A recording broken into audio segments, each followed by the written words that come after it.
नमस्कार, मैं ताराचंद और आप देख रहे हैं नवलगढ़ एक्सप्रेस। इस वक्त मैं मौजूद हूँ गोठड़ा जो सीमेंट फैक्ट्री है उसके मुख्य द्वार पे। इस वक्त एक बड़ी खबर निकल के सामने आ रही है। मैं आपको पहले तो वो दृश्य दिखा रहा हूँ जो लगभग 250 दिनों से एक बड़ा धरना यहाँ गोठड़ा फैक्ट्री के मुख्य द्वार पे है वो दिया जा रहा था। वो आज शायद मेरे हिसाब से समाप्ति की ओर आप देख पा रहे हैं, क्योंकि वहाँ कुछ मजदूर है वो लगे हुए हैं जो धरना आप देख रहे थे मुख्य द्वार पर जो टेंट लगाकर 250 से अधिक दिनों से धरना दिया जा रहा था वो आज कहीं ना कहीं समाप्ति की ओर है। ज़्यादा जानकारी यहाँ से लोग हैं उनसे लेते हैं, क्या यहाँ किसान मौजूद है उनसे भी चर्चाएं हैं वो करते हैं। आखिरकार किन मांगों पे सहमति है वो बनी है जिसके चलते यह धरना है वो हटाया गया है। कुछ अपडेट जानने के लिए पहले तो मैं कैमरामैन साथियों को घुमा के दिखा दीजिए। तो मुख्य द्वार पे धरना चल रहा था उसको हटा दिया गया है और वो जो मजदूर है कहीं ना कहीं से सीमेंट फैक्ट्री के मजदूर है। एक बार कैमरामैन साथियों को कि धरने की ओर चलते हैं और वो दिखाते हैं। तो ये आप देख सकते हैं कि जो लंबे समय से यहाँ धरना लगभग 250 से अधिक जो धरना चला था वो समाप्ति की ओर है। जो झुंझुनू ये लगभग ये जो मेरे हिसाब से 265-70 दिन के लगभग ये धरना। कुछ दिनों पहले एक बड़ी सूचना मिली थी कि यहाँ से जो 7 किसान हैं वो आमरण अनशन पर बैठे थे, जिसमें एक किसान की तबीयत खराब होने के बाद उन्हें नवलगढ़ के जिला अस्पताल में भी भर्ती है वो करा गया था। लगभग 2 दिनों से वो किसान वहाँ भर्ती था। कुछ देर पहले ये शाम को एक बड़ी खबर निकल के आई कि कहीं ना कहीं ये वार्ता है वो शायद मेरे हिसाब से सफल वार्ता निकल के आई है। हालांकि किसान यहाँ तो मौजूद नहीं है, कल उनसे चर्चाएं करेंगे जब भी वो आएंगे। जो आधिकारिक जानकारी उसकी सूचना तो कल पहले कि मैं इसी धरना स्थल पर मौजूद हूँ।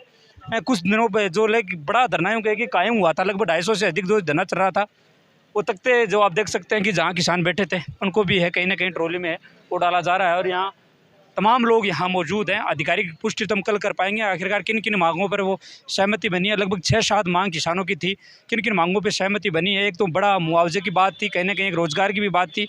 शायद मेरे हिसाब से जानकारी जहाँ तक मिल रही है कहीं ना कहीं मुआवजे की मांग है उस पर सहमति बन गई है।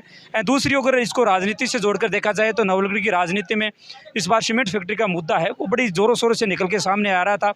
जहाँ बीजेपी के एक और नेता तमाम जो नेता है वो कहीं ना कहीं फैक्ट्री से एक जायज़ मुआवजे की मांग कर रहे थे, वहीं कहीं ना कहीं रोज़गार के मामले को भी प्रमुखता से बीजेपी के मोनोपोलो में उठाया गया था। लेकिन एक मुद्दा कहीं ना कहीं मेरे हिसाब से राजनीति में एक अलग थलग सा पड़ जाएगा। रोज़गार जो मुद्दा था कहीं ना कहीं आज जो धरना समाप्त हुआ उसके बाद कहीं ना कहीं अलग थलग ये पड़ता मुद्दा नज़र आएगा।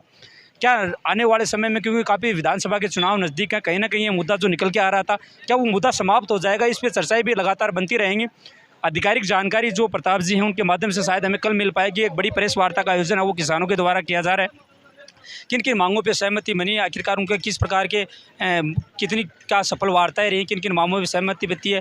जो जायज़ मुआवजे की मांग किसान कर रहे थे, क्या मांगे कि जो 35-40 लाख रुपए से कुछ मांग किसानों की थी वो फैक्ट्री उनको देने के लिए तैयार हो गई। ये सभी जानकारी तो शायद हमारे हिसाब से ऑफिशियल जानकारी तो कल मिल पाएगी, लेकिन फिलहाल हम इसी गोठड़ा सीमेंट फैक्ट्री के मुख्य द्वार पे मौजूद है जहाँ हमें कुछ देर पहले ही सूचना मिली कि धरना समाप्त हो गया।